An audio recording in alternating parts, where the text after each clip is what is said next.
Halo, nama saya Elvita Rahmawanti, NPM 1906349021, kelas Petrologi A, kelompok praktikum 3. Ingin mempresentasikan mengenai laporan praktikum petrologi acara 11 mengenai deskripsi dan klasifikasi batuan metamorf non-foliasi.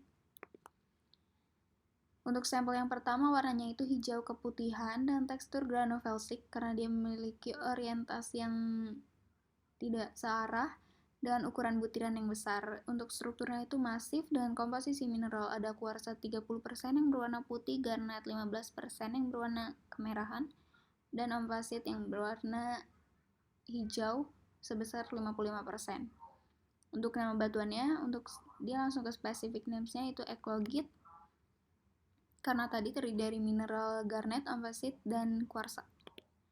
Untuk ganesannya, fasies eklogit ini dicirikan oleh tekanan yang melebihi 1,2 GPa dalam kedalaman 45 km dan suhunya setidaknya melebihi 400 hingga 500 derajat Celcius. Dan untuk suhu 400 hingga 500 derajat Celcius pada kedalaman 45 km biasanya ada di bawah rata-rata kerak. Jadi pembentukan batuan eklogit terjadi pada kondisi yang relatif dingin yang terdapat pada zona subduksi di mana litosfer samudra yang sejuk dan komposisi basaltik kasar tenggelam ke dalam mantel. Kegunaannya biasanya yaitu sebagai dekorasi dalam ruangan, dekorasi taman, industri medis seperti obat-obatan, kosmetik, dan lain-lain, dan juga bisa sebagai artefak dan batu permata. Untuk sampel yang kedua, warnanya itu hitam kecoklatan dan tekstur kataklastik karena dia adanya fragmen batuan di dalam matriks yang lebih halus. Untuk strukturnya dia masif, komposisi mineralnya itu ada serpentin 40% dan fragmen batuan 60%. Nama batuannya termasuk serpentin kataklastik dan qualifier diambil dari mineralnya yaitu serpentin dan root name-nya diambil dari teksturnya itu kataklastik. Untuk specific name-nya dia termasuk kataklasit karena tadi dia memiliki angular kristal dan juga fragmen batuan.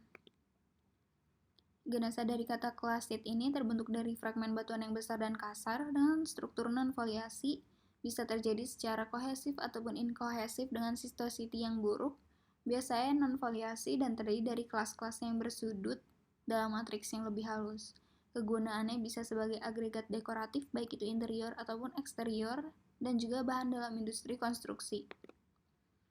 Untuk sampel yang ketiga, warnanya itu putih dengan tekstur marble karena dia memiliki mineral karbonat lebih dari 50% dan strukturnya itu masif dengan komposisi mineral yaitu kalsit sebagai mineral karbonat sebesar 95% dan adanya mineral kuarsa sebanyak 5%. Untuk nama batuannya marble karena tadi didominasi oleh karbonat dan juga memiliki kuarsa. Untuk ganesannya itu marble biasanya terbentuk ketika batuan kapur yang sudah ada sebelumnya dipanaskan hingga suhu ekstrim sehingga mineralnya tumbuh lebih besar dan menyatu. Kegunaannya biasanya berguna sebagai perabotan rumah, bahan pembuatan patung, prasasti, dan lain-lain. Untuk sampel yang keempat memiliki warna hitam kecoklatan dengan tekstur kataklastik. Seperti tadi, dia terdiri dari fragmen batuan dalam matriks yang lebih halus dengan struktur masif. Komposisi mineralnya ada biotit 30%, fragmen batuan 50%, dan kuarsa 10%. Untuk nama batuannya diambil dari protolit. Batuan terdahulunya dia dari konglomerat, karena dia udah terjadi metamorf berarti dia dinamai metakonglomerat. Nah, ganesannya itu yaitu batuan konglomerat diubah menjadi metakonglomerat melalui kontak atau proses metamorf regional. Selama proses tersebut terjadi perubahan tekstur dan mineralogi batuan melalui pemadatan dan rekristalisasi. Metamorfisme meningkatkan kepadatan batuan konglomerat asli dan memadatkan butiran, dan juga dapat mengubah warna dengan interaksi mineral. Kegunaannya biasanya sebagai dekorasi, material dalam pembuatan jalan, sebagai proses prospecting tools. Untuk sampel yang kelima memiliki warna coklat keabuan dan tekstur hornfelsik. Tekstur hornfelsik itu masih sama dengan granulofelsik, yang membedakan hanya ukuran butirannya yang lebih halus. Dan struktur masif dan komposisi mineralnya itu ada biotit 60%, plagioklas 5%, klorit 25%, dan kalsit 10%. Untuk nama batuannya, specific names-nya hornfels. karena tadi dia termasuk fine grain.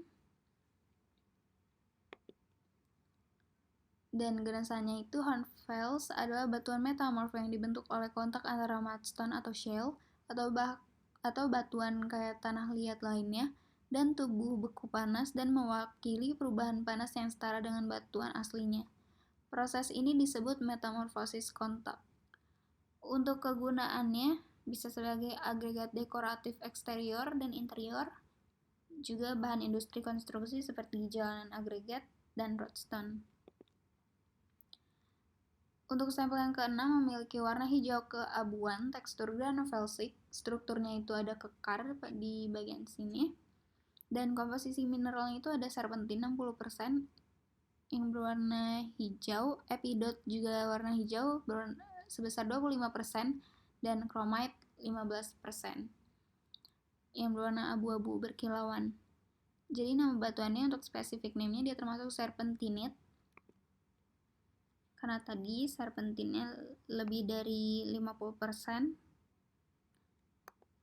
Dan untuk genasannya, serpentinnya terbentuk ketika air laut terbawa dengan subduksi kerak samudra yang dipanaskan dan dipindahkan melalui mantel atas dan batuan kerak samudra basal, menghidrasi mineral kaya magnesium dan besi seperti olivin dan piroksen untuk membentuk mineral serpentin yang kaya magnesium.